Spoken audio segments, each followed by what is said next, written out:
ফেনীর মানুষ যদি এক হয় পরিবর্তন আসবো নি? একত্র হইবেন নি আপনারা? ঈগল মার্কা, দাড়িপাল্লা, এই দুই মার্কা আমরা একতাবদ্ধ হব কিনা? আমাদের কোনো ভেদাভেদ নাই।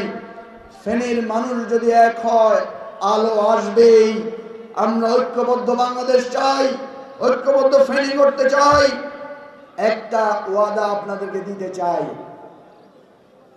এই কাজ করতে গেলে আমাদের ভুল হবে, হবে কিনা?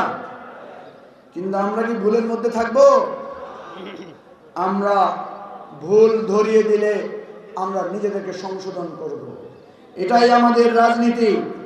নির্বাচন নিয়ে যারা টান বাহানা করতে চাচ্ছেন, যদি করেন, আর একটা 5ই আগস্ট এই ফেনী থেকে শুরু হবে বলে দিলাম। সংগ্রামী সাথী ও বন্ধুগণ, শেষ কথা, একদম শেষ। রহিম ভাই যদি খায় দিচ্ছে, সতর্কতা, আপনারা আমার জন্য অনেক কষ্ট করছেন। পরশুদিন রাত্রে ফেনী শহরে 2 ঘন্টা মিছিল করে আমি দেখেছি একজন ভাইয়ের মুখ মলিন হয় নাই।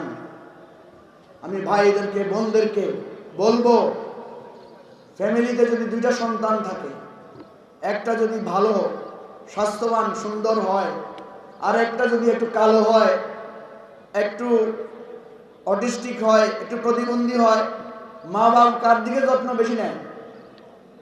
সুন্দরকার দিকে বেশি নেয় না জিয়া একটু কষ্টে ল্যাংড়া খোঁড়া ইয়ের দিকে বেশি যত্ন নেয়?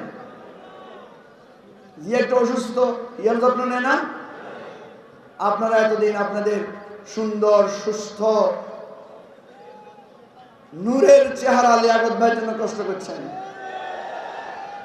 এমন ল্যাংড়া খোঁড়া একটা কালা মানুষই আইছে, যত্ন কি কম নিবেন, সমান নিবেন না বেশি নিবেন? আমি কি দাবি করতে পারি কিনা আপনাদের চেয়ে বেশি?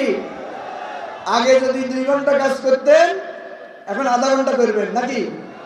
কয় ঘন্টা করবেন? 4 ঘন্টা করবেন নি? ইনশাআল্লাহ আমি মনে করি যদি আমরা সবাই মিলে আমাদের 3টা আসনে কাজ করি, ফেনীর 3টা আসনই আমরা জাতীয় উন্নয়নের জন্য উপহার দিতে পারবো।